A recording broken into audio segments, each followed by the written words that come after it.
Dear students, good morning. I am Pradeep Thakur sir. In our previous class of the lesson, Madam Rides the Bus, we had seen Valli riding in a bus to town, enjoying the scenery along the way.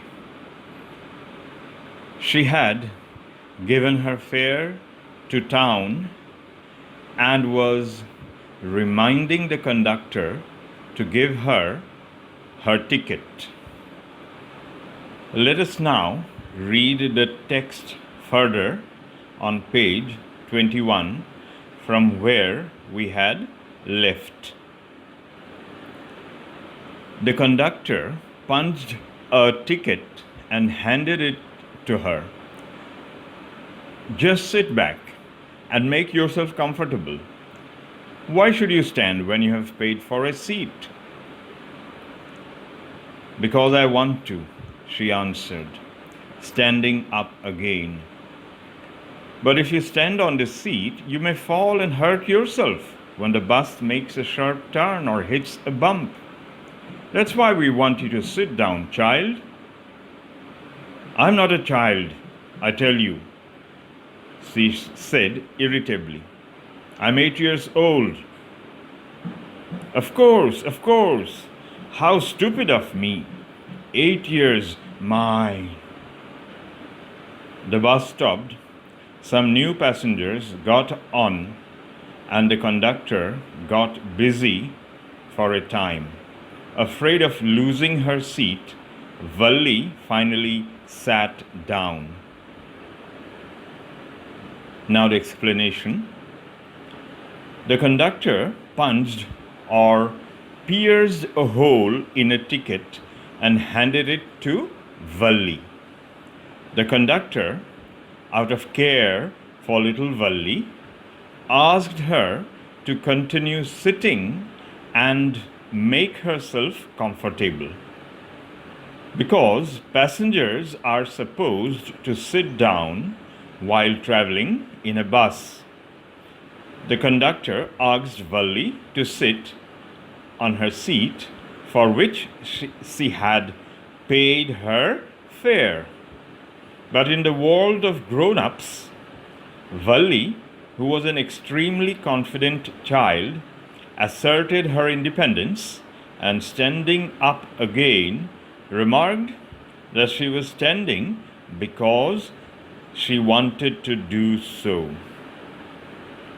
But the conductor, out of utmost concern for little Valli's safety, cautioned her that he wanted her not to stand on the seat because she may fall and hurt herself when the bus makes a sharp turn or hits a bump. A bump might be an uneven patch on the road or even a speed breaker. But little Valli is irritated by the show of concern by the conductor and sternly asserts that she was 8 years old and not a child. The conductor is taken aback by the assertive behavior of a little child and sportingly admits that she was not a child, and it was stupid on his part to think so. The bus stopped on the way for the people waiting to travel. Some new passengers got into the bus, and the conductor was busy conducting the situation. Having a keen sense of awareness, Valli could anticipate losing her seat if she kept on standing. Therefore, she sat down. Let us now read from the text again. An elderly woman came and sat beside her. Are you all alone, dear? She asked Valli as the bus started again. Valli found the woman absolutely repulsive. Such big holes she had in her earlobes, and such ugly earrings in them. And she could smell the betel nut the woman was chewing, and see the betel juice that was threatening to spill over her lips at any moment. Ugh! Who could be sociable with such a person? Yes, I'm traveling alone, she answered curtly, and I have got a ticket too. Yes, she's on her own to town, said the conductor, with a 30 paisa ticket. Oh, why don't you mind your own business? Said Valli. But she laughed all the same, and the conductor laughed too. But the old woman went on with her drivel. Is it proper for such a young person to travel alone? Do you know exactly where you are going to town? What's the street? What's the house number? You needn't bother about me. I can take care of myself, Valli said, turning her face towards the window and staring out. Now, among the new passengers who got into the bus was an elderly woman who came and sat beside Valli. Perhaps all grown-up people care for children. The elderly woman, too, out of concern for Valli, asked her if she was all alone as the bus started again. The feeling of caring or concern is there in our genes, therefore we are human.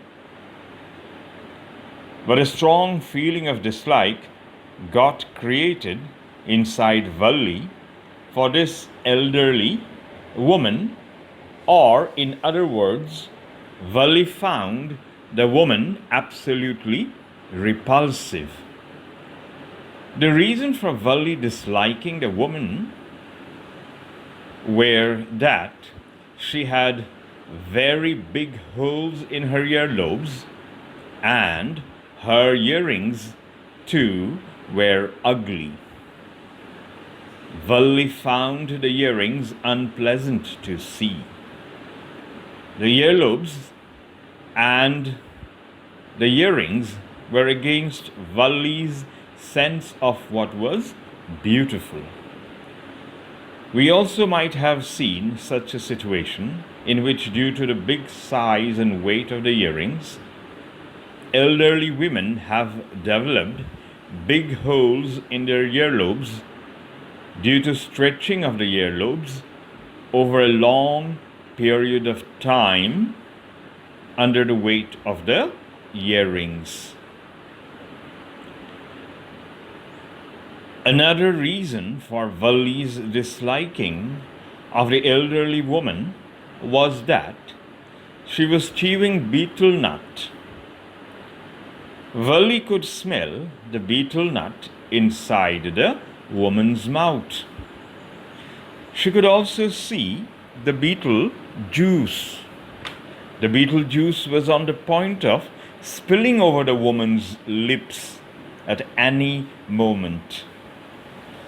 Valli found the situation absolutely disgusting or horrible.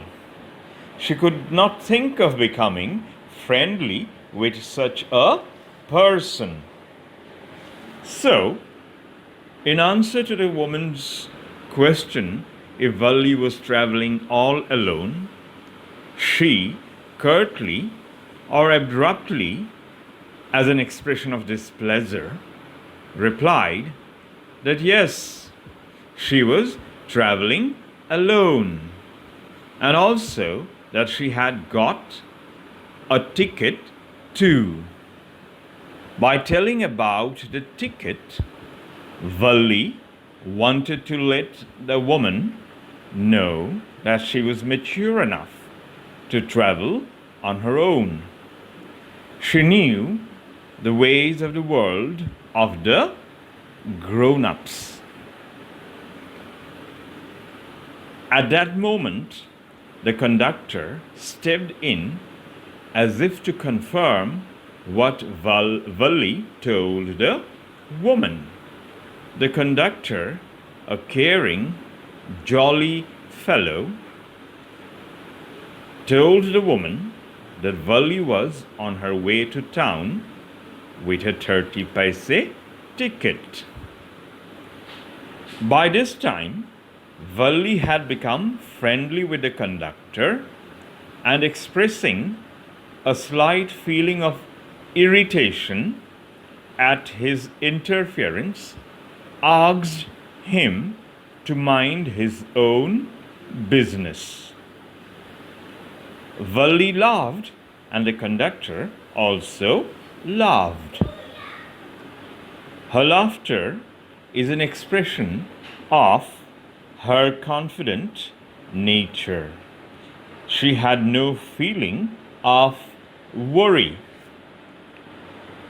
But the elderly woman did not stop talking. Though the writer has used the word drivel or silly nonsense to describe what the woman was saying, perhaps every caring person would become worried on seeing such a small child as Valli traveling alone. The woman, out of extreme concern, asks if it was proper for such a young person to travel alone. She asks Valli if she knew where exactly she was going in town, what was the street, and what the house number was. The woman was worried if the child might get lost in town. Expressing great confidence and maturity, Valli told the woman that she needn't bother about her and she could take care of herself. Valli hated anybody interfering in her life, thinking her to be a small child. Valli cut herself off mentally from the situation inside the bus and, turning her face towards the window, stared outside. Now, we will do the third part of the lesson on page 122. Let us read from the text. I hope you all have your textbooks with you. Follow the textbook. Her first journey. What careful, painstaking, elaborate plans she had had to make for it. She had thriftily saved whatever stray coins came her way, resisting every temptation to buy peppermints, toys, balloons, and the like. And finally, she had saved a total of 60 paise. How difficult it had been, particularly that day at the village fair, but she had resolutely stifled a strong desire to ride the merry-go-round, even though she had the money. After she had enough money saved, her next problem was how to slip out of the house without her mother's knowledge. But she managed this without too much difficulty. Every day after lunch, her mother would nap from about 1 to 4 or so. Valli always used these hours for her excursions, as she stood looking from the doorway of her house, or sometimes even ventured out into the village. Today, these same hours could be used for her first excursion outside the village. Now, the first two paragraphs of this section tells us how Valli had carefully planned for her first bus journey, all alone to town.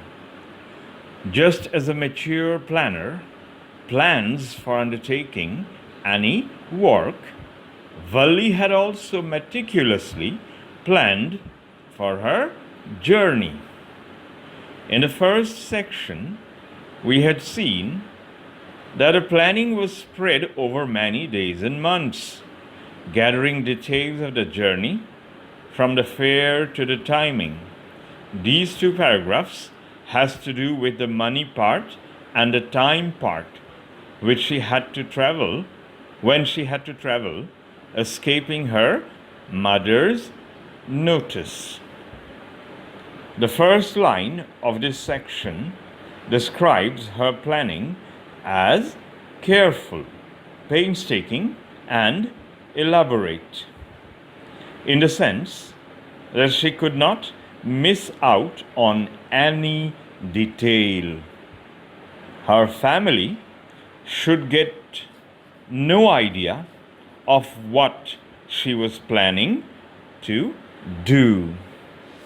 First, Valli had to save money for her fare, and she did it by thriftily saving or by avoiding unnecessary expenditure. The stray coins that came her way. Stray coins, in the sense that perhaps money was given to her by her parents for her expenses as a child in buying toffees and toys. She resisted every temptation to buy peppermints, toys, balloons, and other such things which a child is easily attracted towards. She was able to save a total of 60 paise. Though it was very difficult for her, on a particular day at the village fair, Valli resolutely stifled or controlled with determination a strong desire to ride the merry-go-round. But she had the money in her hands to ride it. This is quite an effort in controlling the mind by a small girl of 8 years. Now Valli had saved enough money for the bus journey. Another problem she had to overcome was to slip out of the house without drawing her mother's attention. She couldn't let her mother know about her plan. She didn't face much difficulty in that, as she took full advantage of an opportunity. The opportunity was presented to her by her mother herself. Every day after lunch, her mother would nap or sleep lightly from about 1 to 4. Normally, on other days, she used this time for her excursions, which included standing on the doorway of her house and observing the world outside, or sometimes venturing out into the village. But on that day, she had decided to make use of this opportunity to go on an excursion or a short pleasure trip for the first time outside her village. A master planner's mind was at work. This much for today, students. Have a good day.